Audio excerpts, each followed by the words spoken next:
Hello and welcome to What the F*** Just Happened Today, your essential guide to the daily shock and awe in national politics. I'm Joe Amditis. Let's get to it. It's Wednesday, June 15th, 2022. Welcome to day 512. The Federal Reserve raised interest rates by 75 basis points, marking the largest increase since 1994. The increase is meant to tackle the fastest inflation in 4 decades.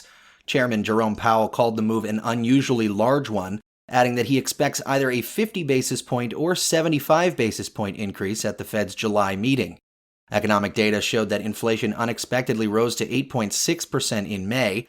The Fed now expects prices to increase 5.2% in 2022, compared to an earlier forecast of 4.3%, with inflation dropping to 2.6% in 2023, though still above its 2% target rate.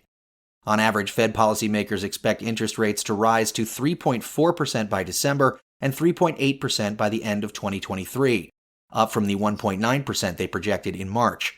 And as a result of its policies, the Fed now expects the unemployment rate to increase to 3.7% this year and to 4.1% by 2024. Quote, "We're not trying to induce a recession now," Powell said. "Let's be clear about that. We're trying to achieve 2% inflation," end quote. Moving on, the FDA's independent vaccine advisors voted unanimously to recommend the authorization of 2 COVID-19 vaccines for children as young as 6 months old. The FDA is expected to authorize the shots within days, with vaccinations beginning as early as June 21st. Pfizer's 3-dose vaccine would cover children 6 months through age 4, while Moderna's 2-dose vaccine would cover children ages 6 months through 5 years old. Meanwhile, every state but Florida has pre-ordered COVID-19 vaccine doses for children under 5.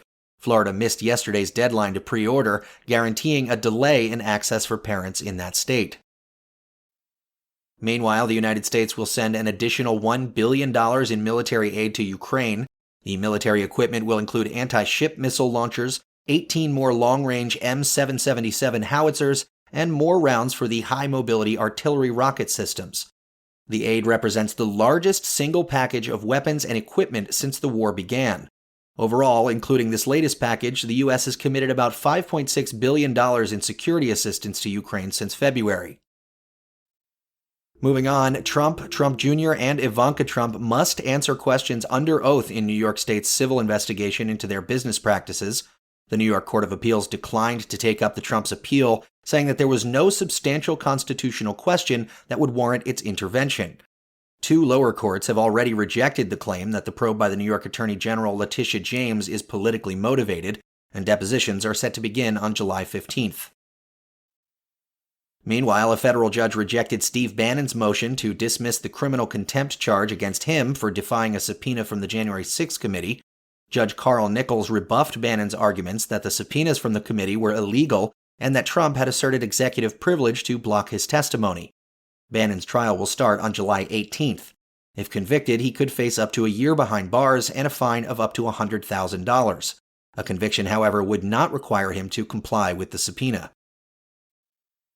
And finally, a Republican member of Congress led an unofficial tour through the Capitol complex on January 5th, which included at least one person who marched on the Capitol the following day. The tour lasted several hours, despite the complex being closed to the public at that time, and the people who joined Barry Loudermilk for a Capitol tour on January 5th photographed and recorded areas that were, quote, not typically of interest to tourists, including hallways, staircases, and security checkpoints, end quote, this according to the January 6th committee. The tour included a man who later recorded a video threatening members of Congress while marching on the Capitol the following day. Quote, "There's no escape, Pelosi, Schumer, Nadler," the man said in the video. "They're coming in like white on rice for Pelosi, Nadler, even you, AOC. We're coming to take you out and pull you out by your hairs," end quote.